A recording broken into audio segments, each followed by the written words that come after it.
Welcome everyone, this is Seth here, and this is episode 12 of our walkthrough of The Witcher 3, The Wild Hunt.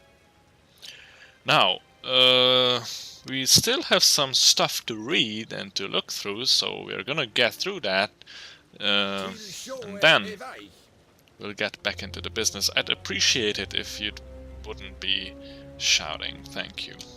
So, if I remember correctly, we had a bestiary thing.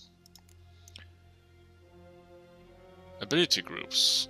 That's not new. Meditation, resting. Yeah. That's strange why it says that these are new things, because they aren't. But this one. Hendrik. Considering the way spy corps of all stripes tend to function, Hendrik was undoubtedly not this man's real name. Nevertheless, that was the only appellation the Witcher knew for his Imperial Majesty's nose to the ground in Velan. After asking around, Geralt learned a Hendrik lived in the village of Heatherton. Triss Marigold. I always considered it a point of particular pride to count Triss Marigold of Maribor among my closest and dearest friends. This exceptionally talented sorceress was a shining star of her profession, the former mage advisor to King Foltest and the famous hero of the Battle of Sodden, known as the 14th of the Hill. Yet in no way did she resemble her often unbearably haughty sisters in magic. Her deft mind, warm smile, and considerable personal charm had always won over even the hardest of hearts. Though my personal relations with Triss never ventured beyond the fraternal, Geralt of Rivia at one point found her allure irresistible. Irresistible.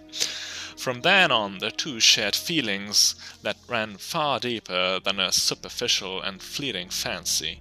Yennefer told Geralt that Triss had recently taken up residence in the free city of Novigrad.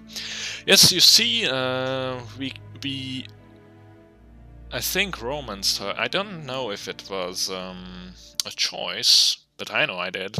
But I'm not even sure that it's a choice. Perhaps you must do it, but whatever. I did romance Triss Marigold in both of the previous games. And indeed, I must say that she is a very positive character. She, she's a beautiful woman, but she's not a bitch, and she's really a friend. So yes, I'm thinking maybe we'll have to choose between her and Yennefer. That would be an interesting choice.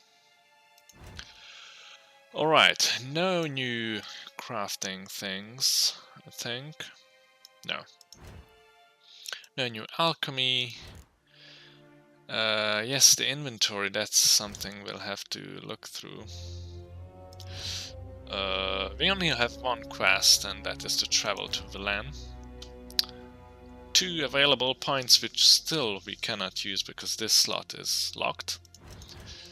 So, let's read the books that we have to read. It's a shame that the save makes all things red, so I'll have to look through this stuff. Gnomish Franken, we've read this one. Opposition, yes. Chronicles Redania, I think I showed this. Zerikania, but I think I've showed this as well. What shall become of Temeria? Temeria, a land where milk and honey once flowed. In what did she wrong the gods that they should treat her so cruelly? The pearl of the north, to some, she proved a galloping range for Nilfgaardian cavalry to others. As a country, it had survived 2 previous wars against the Empire. It was here that the war's bloodiest battles were fought. It was in Temeria where the most bestial deeds were wrought. It was Temerian civilians who bore the full brunt of these war's horrors. And bear them we did, bravely and steadfastly, until the demise of our great protector, King Foltest. Then Providence turned its fickle face from Temeria. Murdered most treacherously, Foltest failed to leave Temeria a worthy successor. Yes, that was indeed a problem. And so all manner of curse soon fell upon her, tearing her apart like so much carrion. She had no more allies then. None remembered that we had once been the armor protecting the north from the designs of the mad dancer, he who had gravestones of his foes pounded into a ballroom floor. That's the emperor, by the way, because, I don't know if you can remember this, but his name is something like the one who dances on the corpses of his foes, or something like that. A free and independent Temeria is no more. Dark-faced sun looms over her every rampart. The dark-faced sun is of course the Nilfgaardian symbol. Yet we Temerians live on, and always will, as long as folk believe. The usurper who took our beloved capital, Vizima, to treat as his property, will forever peer over his shoulder in fear. For in the shadows lurks not one dagger, but the power of a nation of daggers, waiting to deal justice's blow. Yes, I've talked about this already, Temeria versus Nilfgaard, and yeah. I don't know. I'm like, Temeria, prove it to me that you're worthy of not being ruled by Nilfgaard. My mindset is like this, but do let me tell in the comments about your feelings or your stance on these things. Royal lineages of the North. Cyrilla Fiona Ellen Rhiannon. Born in, yes, this and that. Heiress to the throne of Sintra, Princess of Bruges and Duchess of Sodden. Heiress to Innis Art Skellig and Innis An Skellig and suzerain of Archer An Abra. Okay. A shipwreck occurred during a journey from Sintra to Skellige, which took the lives of the urchin and Pavetta. Cyrilla's further upbringing was then entrusted to her grandmother. In 1260, afraid of the looming Nilfgaardian threat, Queen Calantha sent Cyrilla to the court of King Erwil, the Erwil of Verden, where the heiress of Sintra was to marry to heir to the throne of Verden. Prince Cistrin, the Cistrin of Verden, though allying with Verden and gaining the aid of the realm's army, was at the time Calantha's top priority. No marriage ever occurred, and Cyrilla returned to her grandmother's court.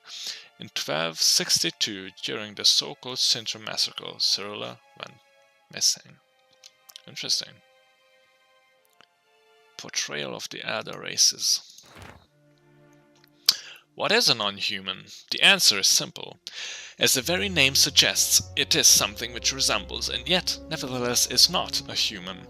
Though it walks on 2 legs, speaks a tongue similar to our own, and dresses in similar attire, it all the same has more in common with base beasts than noble men. Jesus Christ. Dwarves are like moles. They feel best underground and avoid direct sunlight. They like to live in filth, forever smudging themselves in mud and slime. They love everything that can be found within the earth, rocks, metal, minerals of all shape and color. It is also said that, like their kindred moles, they feed most readily on worms, roaches and other night crawlers. What the fucking bunch of bullshit. Halflings, for their part, are more reminiscent of gophers, fat, lazy and loud in that typical rodent way. Their minds are filled only with thoughts of food and drink, which they steal from other, nobler beasts and greedily squirrel away in their hovels. They are marked by a cruel craftiness. They could be dying of hunger and they would not share a meal with you. You could be dying. You could be howling from poverty and they could be swimming in gold and yet they would still fleece you to the last crown. You could do nothing but good to them and they will still stab a knife in your back. Elves, in turn, seem related to the birds of prey that dwell in far-off Zerrikania. They care most for colored feathers. They would most readily spend all day staring at their reflections in the water and singing their own praises. They are so awash in self-love that they no longer feel any desire towards members of the opposite sex of their own species. Their appearance, unquestionably pleasant to the eye, is highly misleading, for they are extraordinarily cruel, and any who judge them by looks alone, they first dupe and then kill in cold blood. The best proof of this, the so-called Scoia'tael bandits that claim to fight for freedom, but in truth only long to kill humans.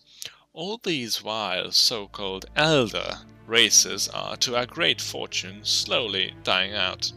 Joy fills the heart of every right-thinking man at the thought that his great-grandchildren will never know them, that in their day dwarves, halflings, and elves will be mere fairy-tale characters used to scare young, impressionable children. Fuck me. Okay, perhaps we should read the Zerrikania thing.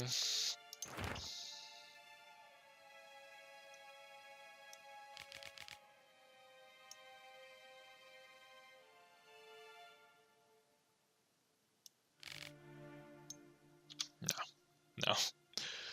Nope. She who knows. Folks say that were four. But folks say they were four at first. The mother, she who knows, the Lady of the Wood, came here from a faraway land, and since she suffered terribly from loneliness, she made 3 daughters out of dirt and water. A long, long time ago, the mother was the sole ruler of all of Valen. Her daughters brought her the people's request, and served as her voice. Each spring, sacrifices of grain, animals, and men were made to the Lady of the Wood on her special night. Yet as the years passed, the Lady of the Wood slipped deeper and deeper into madness. Her madness eventually spread over the land. Men took to abandoning their homes and setting out into the bog, where they became food for beasts. Before long, Valen was drowning in blood. The daughters saw their land nearing destruction and took it upon themselves to save it. When spring came once more, and with it the night of sacrifices, they killed their mother and buried her in the bog. Her blood watered the oak atop Ord Curbin, and from then on the tree grew wholesome and hearty fruit for the people. As for the lady's immortal soul, it refused to leave its beloved land, and so the sisters imprisoned it. To this day it lies trapped beneath the whispering hillock, where it thrashes about in powerless rage. Wow, it's actually quite interesting. White Hunt. From farmers and herdsmen, milkmaids and midwives, all the common folk of the continent whisper, sharing tales of a wraithy procession, pounding across the sky. The Wild Hunt, they call it. Winds and gales, storms and blizzards arise when it is sighted, and all grows cold. Though the sun shone bright moments before, some remember only the cold from the shock of the encounter, and claims the riders come always in winter. But nay, this is not so. The hunt brings its own ice. Death and war gallop in its wake, or so the superstition goes. Yet evil enough is the hunt itself. It takes 4 captive youths most often, in the prime of their wilding years. With 10 to 20 summers behind them, the hunt rushes in, and they disappear, only to return long years later with no memory of what passed in the time between. Crazy fucking ghosts, if you ask me.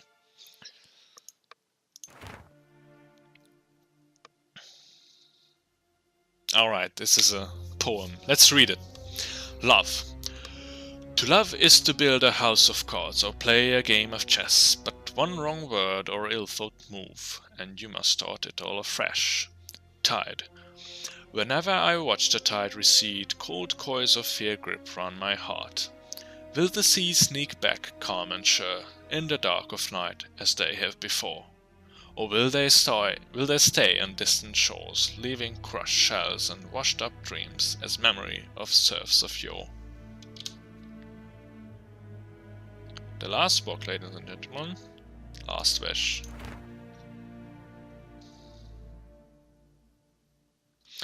Three things are required for human life to be sustained: food, drink, and gossip.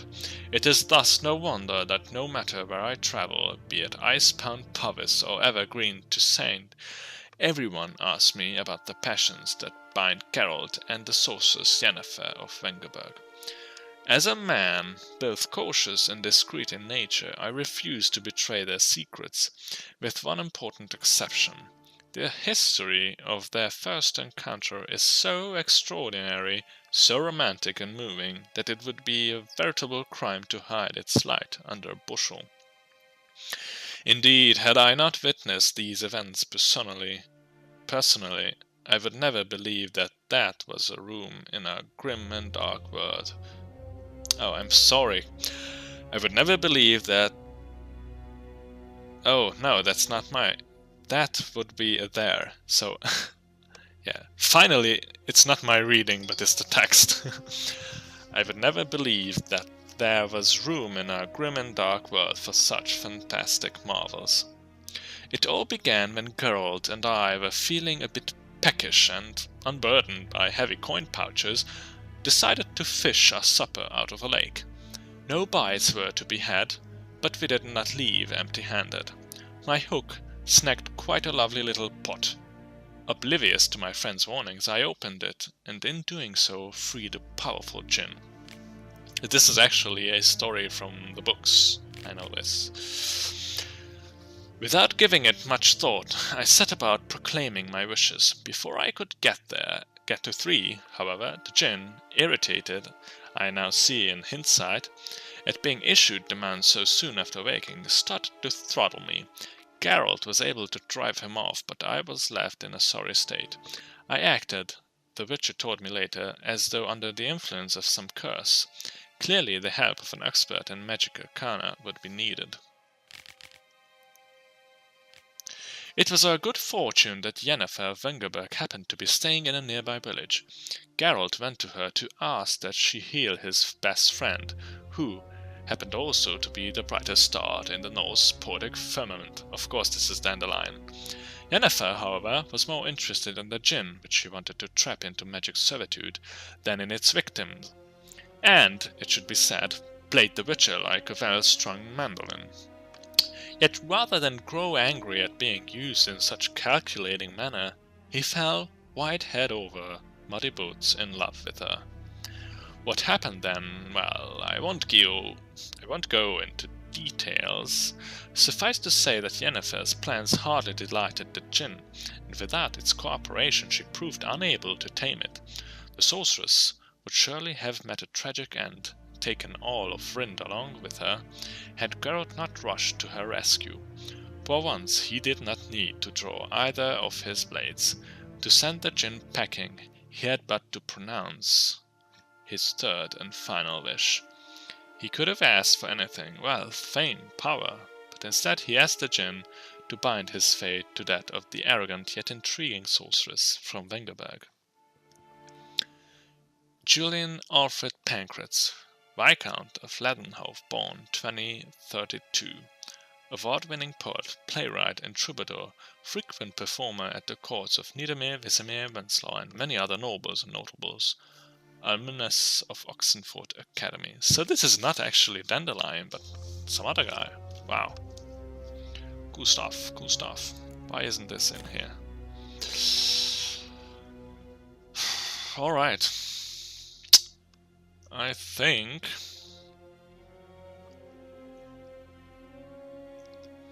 we're actually done with the items. We can get on with stuff.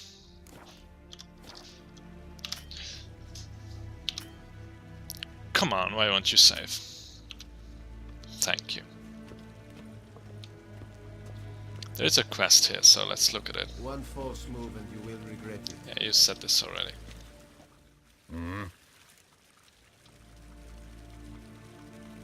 Oh no. Oh, I have to play. Okay, I'm probably gonna cut this out. I don't know.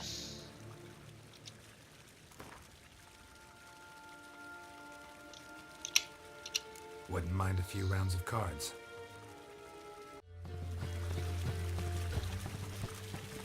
Yeah, I still hate this Gwent. Everyone loves that so much. Like, everyone is... Minigames in games suck so many times, and now finally it's so fucking good, and I'm sitting alone in the world, and no, I fucking hate it. I just don't fucking understand. I really like the poker thing, the dice poker in the previous games, but this, it's so fucking tedious. I'm really not intrigued by card games, well, but that's another story, I guess. Now, we have nothing else to do here, really. Well, we could check this place out. I didn't check it out, but after that, we can travel, you know.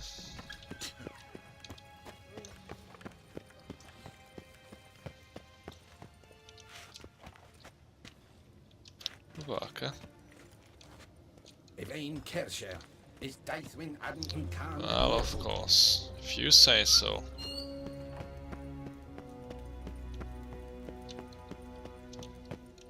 Oh, these are fake doors. But it's a guard. I'm not gonna steal in front of a guard.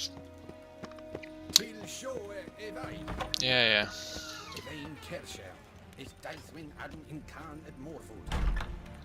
Ow! Jesus Christ. What are they doing here exactly? Jesus. Oh, they are making it. That's the Temerian sign, sigil. Yeah, finally I could say it. That's a bit brutal,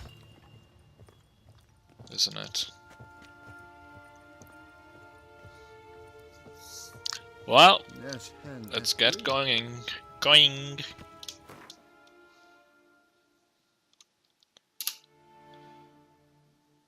Valen, no man's land. The former Temerian province of Valen has become war-ravaged. No man's land.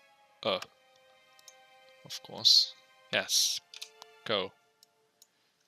Hangman's Tree.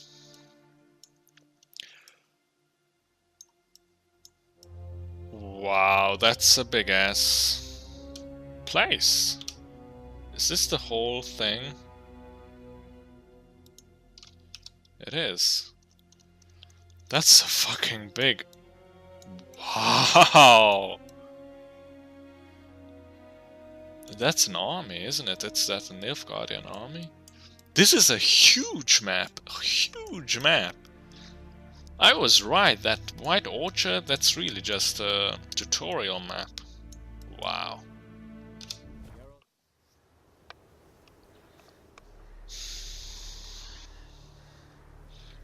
Five days of riding. Not bad.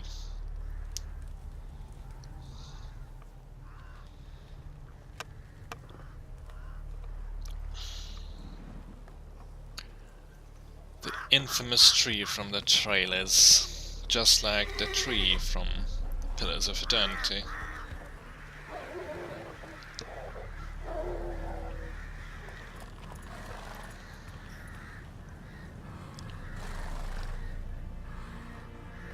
Nice one, isn't it?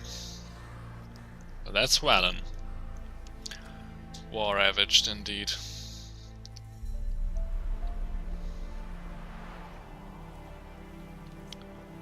Nilfgaardian connection, what? Some quests might be too difficult for you, of course. Find Ciri everywhere. Go to the inn at Crossroads. Visit Triss, level 10. Scalise. Alright. Wins Tepian's unique card. Yeah, Great. Great. Nothing new here. Nothing new here. Alright. So the contact is here. Wow. You can use boats to travel across bodies of water. Interesting.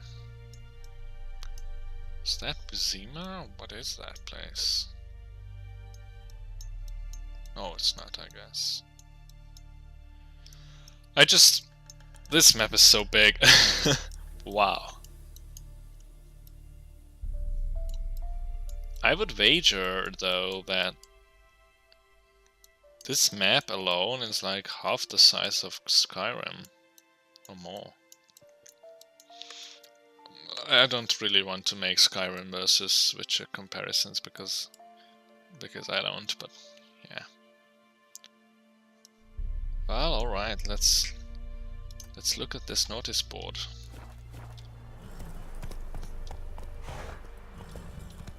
Wild dog. Well, let's get this place cleaned out.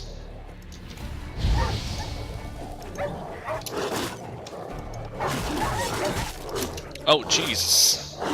Failing miserably.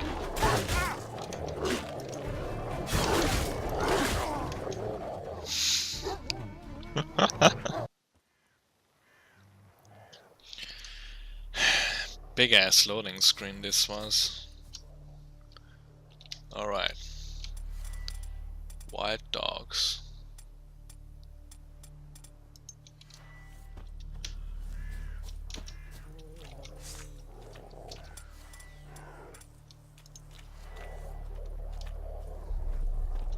Where are you going, boys?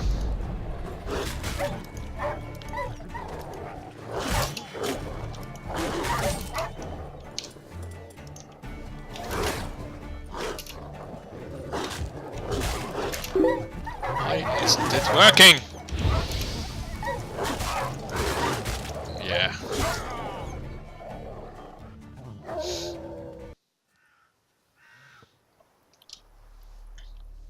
Something's not right because it loads very long. I don't know what's up. I'm gonna kill these dogs finally, and then I think I'm gonna end this episode and make it a quick one. No. Why can I use the skills? What the fuck is going on?